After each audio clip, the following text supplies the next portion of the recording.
horrific and pointless. But all the things that he stockpiled in March because of COVID, he can use as art now, so that's cool. That's kind of cool. I appreciate that. So they're working together to teach us why millennials are stupid and enlighten us, I should say. And maybe they will. I would be interested to hear what Mr. Karkner has to say. So Eric Cameron, Gord Karkner, welcome to the team, guys. If anyone happens to hear or know these Eric and Gords, have them contact us. There's a wild long list of them that we have showcased on the show, and we've never heard from any of them. But Mr. Cameron, Mr. Karkner, please, anyone who knows them, have them get in touch with us at ericgord.com, and we'll send them Eric and Gord merchandise that they can say is theirs. They can go, yeah, this is our stuff we made. That's just kind of genius. We made this just for our get-together.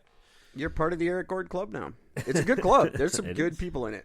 There is. It's true. Very always exciting, interesting people. Actually, one of them just popped up again. The ones who work for the Nova Scotia or New Brunswick Chamber of Commerce or whatever. Oh, really? They got something going on. I didn't have time to read it, but they're back in the news, so that's they're cool. Back at it. We maybe is it because of us? Can't say it isn't. No, certainly cannot. We started talking about them 2 years ago, and all of a sudden they got something new happening in New Brunswick. Nothing happens in New Brunswick. No, they've never had anything ever happen there. I would like to change the name of this show. I should just call it You're Welcome. Eric and Gord, you're welcome. Man, that comes off as really arrogant. Right? Holy shit. Especially when you say it the way I do. Right. Eric and Gord, you're welcome. You're welcome. Maybe that'll just be the new tagline for next year. Eric and Gord, what if we're right? You're welcome. I fully support this. Listen to the world changing. Don't just listen to the world changing. Be a part of it. Sign up at ericandgord.com. We've already got 2 signed on. So there we go. Hey. 2 guests coming up in the next couple of weeks. We might have to do a weekend special show. I might have to ruin your schedule for you for Mr. Casey Gonzalez. Yes, who would like to make another appearance. And one of my personal favorites, a great podcaster, nice guy, just a good human being, Mr. Matt Plotner. He has the anger management.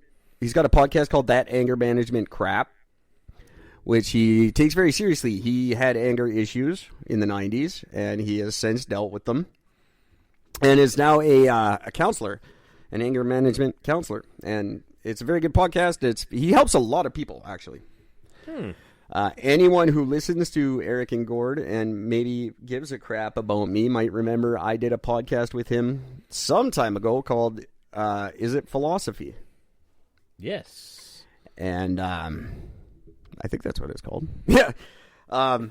We did a podcast about the Golden Rule, and it was very interesting. Really great guy to talk to. Super smart and just cool. I had a tremendous amount of fun on his show, and he would like to be on our show now. So that's neat. Yes. He is not. Cool. He's not as he's not the tight ass he comes across as in that show. He's actually, he would love to get on a Eric and Gord style show and just fucking go wild. So we are definitely the platform for that. That's a place. We can be serious. We can be not. We can be whatever you want. We are right. The Eric and Gord What Do You Want podcast. We're here for you. Whatever you want to be, that's us. But we've kind of stepped away from the guest thing. We haven't had one in quite some time. I thought it'd be a good idea to spice it up a little because we're getting repetitive. No, not us. A little bit. No, not us. No. No, not us. That's why I brought some news to the show. So if you want to be a guest, ericgord.com. And if you know an Eric and Gord team, ericgord.com. Or always, of course, Facebook, Instagram, Twitter, all the usual suspects. Or you can type me up an e-message and shove it right up Gwyneth Paltrow's vagina at gmail.com. Oh, Gwyneth Paltrow's vagina really gets abused quite a bit. I will be retiring that email address soon. Please don't. I want to keep that as a constant. There's just nothing else really that's as good. Like I don't just create emails for the fun of it. It's like it's got to be something that like this needs to be an email. I just love that fact that it's just one little story on the podcast. Bam. It spawned an email address for the last fucking almost year. I think that my actual email address is I have a bunch of them at gmail.com. What's your email address? I have a bunch of them. I have a bunch of them. At gmail.com. No, what is it? That is it. All right. A story that obviously because of Nashville hogging all the press time, something else happened on Christmas Day. Oh. Sorry, Nashville, but you're not the center of the world. Fuck you and your non-terrorist bombing. Way up north, about 90 kilometers north of Trail, BC, which is getting up there, northwise. This is about middle of the province, kind of. In a town called Silverton, BC, on Christmas Day, 4 hikers came across what is indisputably the Bigfoot. Oh. They saw him go running into the woods. And they have his tracks. They saw a lot of his tracks. And the, let me get this, the Bigfoot Research Field Group, who's our thing, they confirmed that there's no way this could possibly be a hoax. The tracks could not be fake. They're unhoaxable. So for a various bunch of reasons, these are not hoaxable tracks.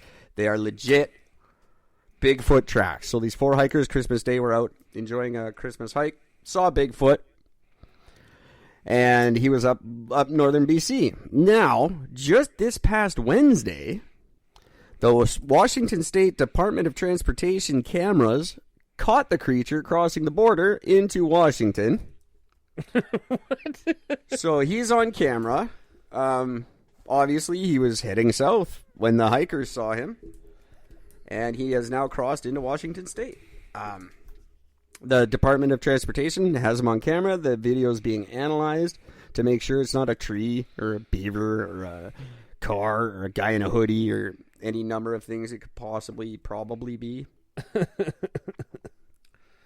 But shit, really? Kind of weird that he would be seen up here on Christmas Day, and then a week later he's down there. He's on the move. I guess mating season's coming up. Maybe he goes south to mate. I don't know. I don't know. But very cool. Very cool that this is still a thing that people do. They look for him, and there's groups that actively are seeking this creature. I am trying to find. There's still shots of the video. Just can't seem to actually find the video itself. And it's pretty clear to me that that's just part of the tree. If you're looking at the still shot, I think you are. Which I'm not going to pull it up, but I saw one picture where it's pretty evident it's just part of that tree, or it looks like a shadow, or like it's. I don't believe it's a giant monster. Well, I mean, sure, it's an outline of a person. Nothing about the outline to me looks anything like a Sasquatch. It just looks like a guy in all black. That's both racist and really defeatist. Well, I am. You know what I'm more surprised about with the image? What I'm more that I think is more impressive is the fact that there's a glowing red light coming from the middle of the tree. That, for me, asks more, or produces more questions than a shadow figure off to the side of it. It's Rudolph hiding. That's what I'm thinking. He didn't go back with the other ones this year. He's like, fuck this COVID shit. Well, the funny thing is apparently there's another picture from the same traffic cam and taken, how long does this say here? January 22nd. Oh, same day, hours later. same video feed. You can tell the road has been driven on more, but that shadow figure is in the exact same spot in the exact same position. Because he's hiding there. Yeah. It's one of those things, if I don't move, then I'm invisible. They won't see me. So, yeah, it's the base of a tree. That's what it is. I cannot confirm that. I have no reason to believe it is not a Sasquatch yet. I've not been given enough information to fully convince me that it's not a Sasquatch. I just told you. Well, I'm not convinced. I need the FBI to analyze this thing for 5 years. I need a TV special about it. I need a Netflix special for sure. Oh, yeah, I forgot about that thing. Yeah, one of those. Oh, man. I'm not convinced. I've never been excited by Bigfoot. I don't care if he's real or not. Really, if he is, I think we should leave the poor bastard alone. Yeah, I fully agree. On the other hand, I want to hunt and expose Ogopogo. That's been my lifelong dream. Very important that I prove Ogopogo's real. Bigfoot, you get a pass on this one. You know, I'm with you. I just never really cared.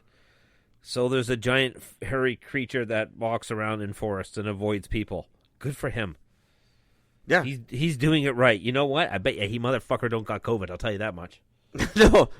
No, probably doesn't. And that's why he's out wandering around. You don't see him wearing a mask. You know why? Because he's not an idiot and he doesn't watch TV. Yeah, right?